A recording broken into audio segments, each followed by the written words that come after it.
Hi, this is Daniel for Gizmo China, and today we're going to review the brand new Lenovo Z6 Pro that I have right here next to me. It's a very cool phone, it's a flagship, very good specs inside. And speaking of, we can start by mentioning the CPU. It's a Snapdragon 855. This smartphone goes up to 12 gigs of RAM in these several different models and 512 gigs of storage. On paper, the performance benchmarks are impressive, with the Antutu score at 360,981, a little bit lower comparing to the OnePlus 7 Pro. According to the Lenovo official specs, the liquid cooling system applied in the Z6 Pro is originally used on PCs. We tested it by playing PUBG for half an hour, and the temperature was actually much lower than we expected. Even though the Lenovo Z6 Pro is not a gaming device per se, it's actually very good for gaming, and it can run games at 60 frames per second very easily.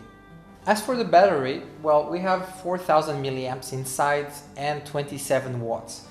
Now, I used the Z6 Pro as my main carrier for the last weekend, and for one day I used it for about 5 hours, and at the end of the day when I went to bed I still had 15% battery remaining left, so that's pretty good for a smartphone with such a large display and beefy specs.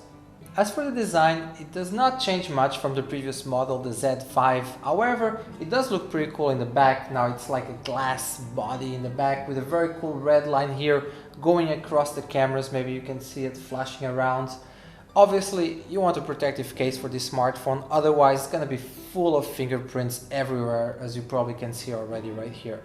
The body is 8.65mm thick and has a weight of 185 grams. It has a Type-C port at the bottom and also has a 3.5mm jack for your headphones. The SIM tray is located on the left side, and you can add more storage with a microSD card up to 512 gigs if you want.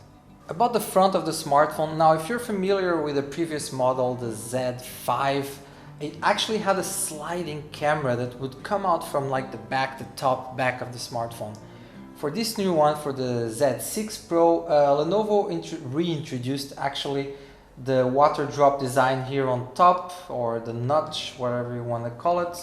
So it's right there on top, so if you prefer that instead of like the mechanical sliding cameras, you have it back here.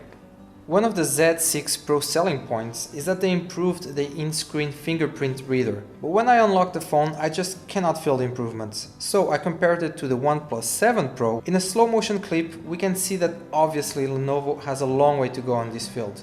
In settings we find the DC backlight option, which reduces screen flicker in very dim environments. Now let's talk about the operating system, which I'm kind of disappointed with. Now the interface is fine, it's nice, but there's a few issues with menu animations and how you interact with your smartphone.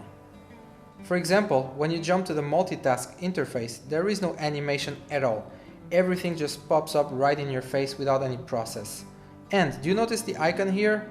It's just not fluid at all. It really annoys me. Hopefully Lenovo can improve all this with software updates. But one of the biggest complaints from users against Lenovo is precisely the lack of updates. So please, Lenovo, if you're watching this, just make sure to listen to your users and release more updates so your smartphone can perform as much as it should. Another thing that annoys me is the interface in the camera viewer. Now everything you're looking at is fine, but once you go over here, the Pro mode, you'll find everything is a mess. All these options block your sight and they don't tell you what exactly these options are for. You have to make your guess according to the icons. And if you want to use a telescope to zoom in, okay, don't freak out, just calm down. If you want to zoom in, you have to drag this small tiny cursor in a very narrow area. Total nightmare to someone with a big thumb. And it is quite laggy while you're zooming in as well. Something else I want to mention is the 4D gestures. Some of them are quite convenient, like you can twist the phone twice to quick open the camera and chop twice to awake the flashlight. And there is an option which allows you to wake up the screen as long as you raise it, but it is so sensitive that a very small movement will pull the trigger. A lot of power will be wasted if you place it in your pocket or bag while you're moving, so you better just disable it for good. Another detail is that this smartphone does not have dual speakers, it only has one here at the bottom, but it is Dolby Atmos audio technology, so that's pretty cool. Another thing, you might have seen ads about this new smartphone, about the Z6 Pro, promising a 100 megapixel camera, and while the camera is pretty impressive, it's actually only 48 megapixels, so we cannot find anything even remotely close to 100 megapixel in here. Still, the main sensor is 48 megapixels. It's got an ultra-wide camera, but this time with a 125-degree view, which means you can capture wider shots as well as a closer distance to your subjects. The super macro camera is 16 megapixel and the third and fourth lens are the 16 megapixel telephoto and something called super video camera. It is 2 megapixels and doubles as a sports camera. Generally, pictures perform quite well by bringing enough brightness and sharpness to us, and details appear very clear in shadows.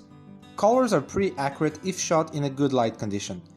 But when the wide-angle mode is activated, you can see some distortions on the edge of the picture. One of the coolest features that come with this phone is the micro mode. We can capture a lot of details, but not too much that will distract your attention. Currently, this model sells at $430, that is for the model with 6 gigs of RAM plus 128 gigs of storage. Okay, so that's it for the Lenovo Z6 Pro. It's a very cool phone. Let us know what you think about it in the comments below, or if you have any issues that maybe we did not notice or any other details, just let us know everything in the comments. And if you like this video, obviously like and subscribe and keep checking Gizmo China. Till the next time.